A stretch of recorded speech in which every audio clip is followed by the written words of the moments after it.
देखो अब हम देखेंगे सीरे से एल्कोहल का निर्माण। किससे निर्माण हो जाएगा? सीरे से एल्कोहल का निर्माण। सीरे से एल्कोहल का निर्माण मतलब हम एल्कोहल बना रहे हैं। एल्कोहल में भी बनाएंगे हम एथिल एल्कोहल, वो भी किसकी सहायता से? सीरा की सहायता से। तो सबसे पहले तो सीरा क्या है, एक परिभाषा यही बन जाएगी। सबसे पहले तो डेफिनेशन किसकी बन जाएगी यहाँ पर? सीरा की। तो शक्कर के कारखानों में गन्ने के रस से, शक्कर के कारखानों में गन्ने के रस से शक्कर किससे बनाई जाती है? गन्ने के रस से बनाई जाती है। तो जो शक्कर के कारखाने होते हैं उनमें गन्ने के रस से शक्कर को पृथक करने के पश्चात, अलग करने के पश्चात गाढ़ा बदबूदार चिपचिपा पदार्थ शेष बचता है, जिससे और अधिक मात्रा में शक्कर प्राप्त नहीं की जा सकती है। और शक्कर उद्योग में यह एक व्यर्थ पदार्थ होता है। शक्कर उद्योग में यह कैसा पदार्थ होता है? व्यर्थ पदार्थ होता है। इस गाढ़े बदबूदार चिपचिपे पदार्थ को ही क्या कहा जाता है? सीरा कहा जाता है। लेकिन अब इस सीरे का उपयोग किया जाता है एल्कोहल बनाने में। इस सीरे से किण्वन की क्रिया के द्वारा, फर्मेंटेशन की क्रिया के द्वारा किसका निर्माण हो जाता है? एल्कोहल का निर्माण हो जाता है। तो जो वहाँ पर इसको फेंक दिया जाता है व्यर्थ पदार्थ के रूप में, तो वहाँ के मजदूर इसको उठा करके ले आते हैं और बाकी की फिर शराब इससे बना ली जाती है। हालांकि अब तो इसका उपयोग वहाँ पर भी किया जाने लगा होगा। एक साइड शक्कर बनती होगी और एक साइड शराब बनती होगी। नहीं बनती होगी, क्योंकि उससे शराब बनती है तो फेंकेंगे थोड़ी। तो ये क्या हो गई? सीरा की डेफिनेशन हो गई। तो सीरा से और अधिक मात्रा में तो हम शक्कर प्राप्त कर नहीं सकते हैं। इससे हम क्या करेंगे? किण्वन की क्रिया के द्वारा एल्कोहल का क्या करेंगे? निर्माण। तो हम वही प्रोसेस देख रहे हैं, सीरे से एल्कोहल का निर्माण। तो सबसे पहले हमने इसमें डेफिनेशन किसकी देख ली? सीरा की। और अब हम इसमें क्या देखेंगे? सीरे से एल्कोहल का निर्माण किस प्रकार से होता है। तो इसके लिए कुछ चरण देखते हैं हम। सबसे पहले जो स्टेप हमें अपनाना है, इसके लिए हमें क्या करना है? तनुकरण करना है। क्या करना है? तनुकरण। हमने क्या किया? हमने शक्कर के कारखाने के बाहर जो बदबूदार गाढ़ा चिपचिपा पदार्थ डला था, जिसको सीरा कहा, उसको जा करके भर के अपने घर पे लेके आए। अब उसका क्या होगा? तनुकरण होगा। तनुकरण का मतलब उसको हमें पतला करना है। तो एक बड़े आयताकार टैंक को लेकर के उस बड़े आयताकार टैंक में इस सीरे को डाल दिया जाएगा और उस सीरे में अब इतना जल मिलाते हैं कि उसका सांद्रण घट करके 8 से 10% हो जाए। मतलब समझ जाइए कि पानी की मात्रा कितनी हो गई? 90% हो गई। कितनी हो जाएगी? 90%। तो सबसे पहले तनुकरण की क्रिया में हम क्या कर रहे हैं? सीरे को एक बड़े टैंक में ले रहे हैं और सीरे को बड़े टैंक में लेकर के इसमें क्या करते हैं? इतना जल मिलाते हैं कि इस शर्करा या सीरे का सांद्रण घट करके कितना रह जाए? 8 से लेकर के 10% रह जाए। अब इसके बाद इसमें थोड़ी सी मात्रा में देखो, एक तो सांद्रण कितना रह गया? 8 से 10%। क्या रह गया? इसका सांद्रण रह गया। और हमने ये जो तनुकरण की क्रिया की, ये किसमें की? आयताकार टैंक में। किसमें की? आयताकार टैंक में। किसको डाल दिया? सीरे को डाल दिया। और साथ में फिर इसमें किसको डाल दिया? पानी को, यानी जल को प्लस H2O कर दिया। और इतना जल किया कि सीरे का सांद्रण कितना रह जाए? केवल 8 से 10% ही रह जाए। कितना रह जाए? केवल 8 से 10% ही रह जाए। अब तनु विलयन को एक बड़े टैंक में लेकर के अब इस विलयन में हम क्या कर देते हैं? थोड़ा सा अमोनियम सल्फेट मिला देते हैं। किसको मिला देते हैं? अमोनियम सल्फेट को मिला देते हैं। या फिर अमोनियम सल्फेट की जगह हम किसको मिला सकते हैं? अमोनियम फास्फेट को मिला सकते हैं। अमोनियम सल्फेट या किसको मिला दिया जाता है? Ammonium phosphate. ऐसे समझिए, ये हो गया एक बड़ा आयताकार टैंक। इसमें हमने सबसे पहले किसको मिला दिया? सीरा को मिला दिया। फिर हम इसमें किसको डालते गए? इसमें हम पानी को डालते गए तो फिर इसका सांद्रण कितना हो गया, 8 से 10% हो गया। अब हमने इसमें कुछ मात्रा में क्या मिला दिया, अमोनियम सल्फेट, और किसको मिला दिया, अमोनियम फास्फेट को मिला दिया। ये जो दोनों पदार्थ होते हैं अमोनियम सल्फेट या अमोनियम फास्फेट, ये किसके लिए, किण्व के लिए, किसके लिए, किण्व के लिए किसका काम करते हैं, भोजन का कार्य करते हैं। किण्व यानी क्या है, जीवाणु, जिनकी सहायता से क्रिया होनी है, उनके लिए अमोनियम सल्फेट और अमोनियम फास्फेट किसका काम करते हैं, भोजन का कार्य करते हैं। अब इसके बाद इसमें थोड़ी सी मात्रा में हम किसको मिला देंगे, ईस्ट को मिला देंगे। किसको मिला देंगे, ईस्ट को मिला देंगे। तो ईस्ट को मिलाने के बाद क्या होगा, ये जो ईस्ट कोशिकाएं होती हैं, ईस्ट कोशिकाएं डाल करके इसको खुला वायु में छोड़ देते हैं और इसका जो टेम्परेचर नियंत्रित करेंगे ये 20 से लेकर के 35 डिग्री सेल्सियस के आसपास इस विलयन का टेम्परेचर कैसा कर देते हैं, नियंत्रित कर देते हैं। तापमान कितना होना चाहिए, 20 से लेके 35 तक, या फिर हो सकता है 25 से लेके 30 डिग्री सेल्सियस हो जाए, कोई दिक्कत नहीं है। 25 से 30 लिख दो या 20 से 35 लिख दो। तो इसके आसपास इसका क्या हो जाना चाहिए, टेम्परेचर कैसा होना चाहिए, नियंत्रित होना चाहिए। अब इस तनु विलयन में हम क्या करेंगे, कुछ मात्रा में, अभी थोड़ा और पदार्थ रह गया, अभी भी हमें इसमें क्या कर देना है, कुछ मात्रा में किसको मिला देना है, तनु H2SO4 को मिला देना है।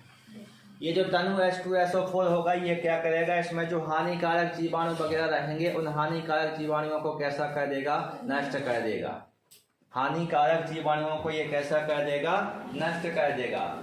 तो हमने क्या किया, हमने पहले कौन सा स्टेप अपनाया, तनुकरण।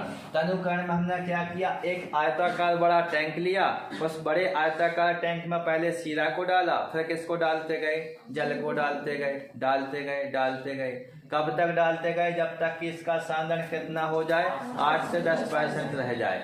फिर इसमें हमने क्या किया, अमोनियम फास्फेट अमोनियम सल्फेट को मिला दिया। ये जो अमोनियम फास्फेट अमोनियम सल्फेट इसमें मिलाए गए हैं ये किण्व के लिए यानी जीवाणुओं के लिए किसका काम करेंगे, भोजन का काम करेंगे। इसके पश्चात इसमें हम किसको डाल देते हैं, ईस्ट कोशिकाएं डाल देते हैं। ईस्ट कोशिकाएं डाल करके वायु में खुला छोड़ देते हैं और इसका टेम्परेचर 25 से लेकर के 30 डिग्री सेल्सियस के आसपास क्या कर देते हैं, नियंत्रित कर देते हैं। इतना टेम्परेचर करने से जो उसमें किण्व है वो उनके लिए अनुकूलतम टेम्परेचर हो जाएगा। तो इतना टेम्परेचर नियंत्रित कर देते हैं और कुछ मात्रा में इसमें कुछ बूंदें किसकी मिला दी जाती हैं, तनु H2SO4 की मिला दी जाती हैं, क्योंकि तनु H2SO4 इस विलयन में अब जो हानिकारक जीवाणु बैक्टीरिया वगैरह होंगे उनको कैसा कर देते हैं, नष्ट कर देते हैं। तो ये हमारी कौन सी क्रिया हो गई, तनुकरण की क्रिया। अब कौन सी क्रिया होगी, किण्वन, फर्मेंटेशन की क्रिया। कौन सी क्रिया होगी, किण्वन यानी फर्मेंटेशन की क्रिया होगी।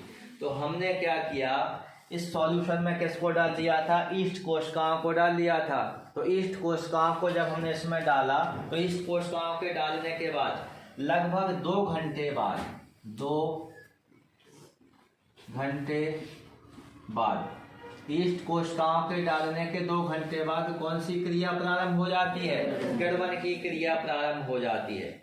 कौन सी क्रिया प्रारंभ हो जाती है, किण्वन की क्रिया प्रारंभ हो जाती है। अब क्या होता है, जो ईस्ट अपन ने इसमें डाली थी, ईस्ट में उपस्थित इनवर्टेज नामक एंजाइम शर्करा का क्या कर देता है, जल अपघटन कर देता है। तो चलो जल अपघटन कराते हैं। शर्करा का फॉर्मूला क्या हो गया, C12H22O11 जल अपघटन यानी प्लस H2O। कौन सा एंजाइम, इनवर्टेज नामक एंजाइम।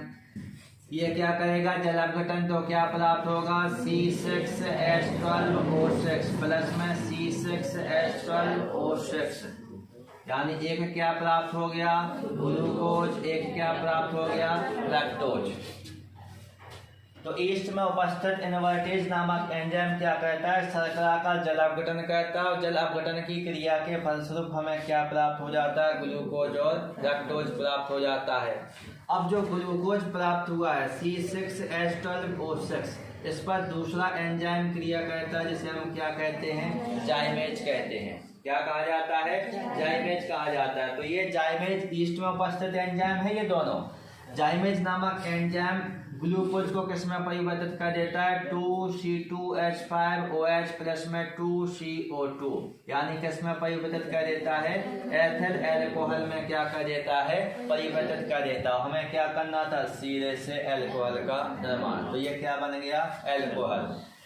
जाइमेज नामक एंजाइम ग्लूकोज को किस में परिवर्तित कर देता है एथिल एल्कोहल में परिवर्तित कर देता है। साथ में कौन सी गैस बन रही है तो निकलेगी, तो तीर का चिन्ह कहाँ पर लगा देंगे ऊपर की ओर लगा देंगे। तो फिर क्या होगा जब CO2 गैस का निकलना बंद हो जाता है तो ईस्ट को छान करके दूर कर लिया जाता है। अभी तो CO2 गैस निकल रही है, जब ये CO2 गैस निकलना बंद हो जाएगी तो फिर जो इसमें हमने ईस्ट डाला था उस ईस्ट को छान करके कैसा कर लेते हैं अलग कर लेते हैं। और जो छनित द्रव होता है छानने के बाद जो हमें द्रव प्राप्त होगा उस द्रव को हम क्या कहेंगे छनित द्रव, और उस छनित द्रव का नाम क्या होता है बॉश।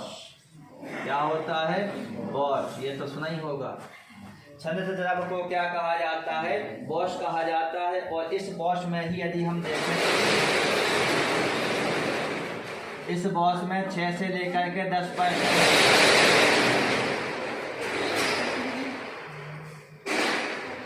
इस बॉश में 6 से लेकर के 10% तक क्या होता है C2H5OH, यानी क्या हो जाएगा एथिल एल्कोहल हो जाएगा। बॉश में 6 से लेकर के 10% तक क्या होता है एथिल एल्कोहल होता है। इसके अलावा यदि हम देखें तो 3 से लेकर के 5% तक क्या होता है ग्लिसरॉल होता है। क्या होता है 3 से लेकर के 5% तक ग्लिसरॉल होता है। और शेष मात्रा में क्या पाए जाते हैं अन्य पदार्थ पाए जाते हैं। एक ऑब्जेक्ट ग्लूकोज और फ्रक्टोज को एक साथ सम्मिलित रूप से प्रतीप शर्करा कहते हैं। क्या कहा जाता है प्रतीप शर्करा। क्या कहा जाता है प्रतीप शर्करा। वर्ग 1 का पूछा गया ऑब्जेक्ट है, वर्ग 1 में पूछा गया था। ग्लूकोज और फ्रक्टोज दोनों का जो मिश्रण होता है इसको एक साथ में क्या कहते हैं प्रतीप शर्करा कहते हैं। अब हमें क्या प्राप्त हुआ बॉश, और बॉश में क्या है 6 से लेकर के 10% क्या है एथिल एल्कोहल, 3 से लेकर के 5% क्या है ग्लिसरॉल, और शेष मात्रा में क्या है अन्य पदार्थ। तो अभी तो हमें बॉश प्राप्त हुआ है। अब हम इस बॉश का क्या करेंगे आशवन करेंगे। बॉश का क्या होगा आशवन।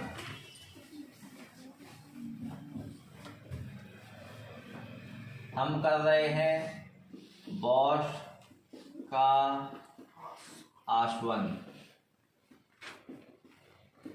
बॉश का आशवन मतलब सीधा सीधा सा यदि हम लिखना चाहते तो हम लिख देते कि आशवन की क्रिया कर रहे हैं, लेकिन क्रिया आशवन की तो कर रहे हैं किसके साथ कर रहे हैं बॉश के साथ। इस कारण क्या लिख सकते हैं बॉश का क्या हो जाएगा आशवन हो जाएगा। अब आपको बीच में बताया गया था कि जब विलयन से CO2 गैस निकलना कैसी हो जाएगी बंद। CO2 गैस निकल रही थी तो जब विलयन से CO2 गैस का निकलना क्या हो जाएगा बंद हो जाएगा। तो ईस्ट को छान करके कैसा कर लिया जाता है अलग कर लिया जाता है। और उस छनित द्रव को ही हम क्या कहते हैं बॉश कहते हैं।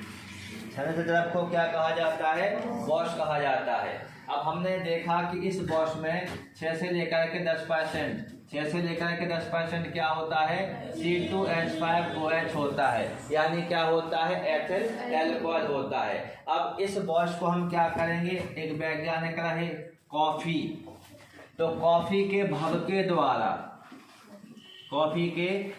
द्वारा कौन सा आशवन करते हैं प्रभाजी आशवन करते हैं। कॉफी के भाव के द्वारा कौन सी क्रिया कराते हैं प्रभाजी आशवन की क्रिया कराते हैं। और प्रभाजी आशवन की क्रिया करने के फलस्वरूप जो 6 से 10% सांद्रता वाला एथिल एल्कोहल था ये हमें 90% सांद्रता वाले एल्कोहल में प्राप्त हो जाता है। यानी 6 से 10% सांद्रता वाला जो एथिल एल्कोहल था इसकी सांद्रता कितनी हो जाती है 90% हो जाती है।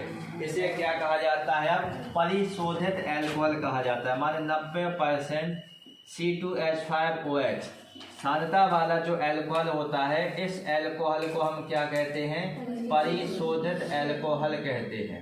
कौन सा एल्कोहल कहते हैं परिशोधित एल्कोहल कहते हैं। इसके बाद यदि हमें इससे और ज़्यादा सांद्रता वाला एल्कोहल प्राप्त करना है तो अब हमें इसका क्या करना पड़ेगा शोधन करना पड़ेगा। क्या करना पड़ेगा शोधन करना पड़ेगा। तो इसका शोधन कैसे करेंगे? 90% सांद्रता वाला जो हमें C2H5OH प्राप्त हुआ है, इसका हम फिर से क्या करेंगे? शोधन करने के लिए हम इसका फिर से क्या करेंगे? आसवन करेंगे। तो आसवन करने के बाद इसका शोधन हो जाएगा और शोधन के बाद हमें लगभग 95% सांद्रता का क्या प्राप्त हो जाएगा? एथिल अल्कोहल प्राप्त हो जाएगा। क्या प्राप्त हो जाएगा? शुद्ध एथिल अल्कोहल प्राप्त हो जाएगा। तो इसमें आपने देखा सीधे से हमने किसका निर्माण किया? अल्कोहल का 4 स्टेप इसमें हमने अपनाए। पहला तनुकरण, दूसरा किण्वन और तीसरे में हमने क्या देखा? बॉश का आसवन और चौथे में लास्ट में जाकर के क्या कर लिया हमने? उसका शोधन कर लिया। क्या हो गया? शोधन हो गया।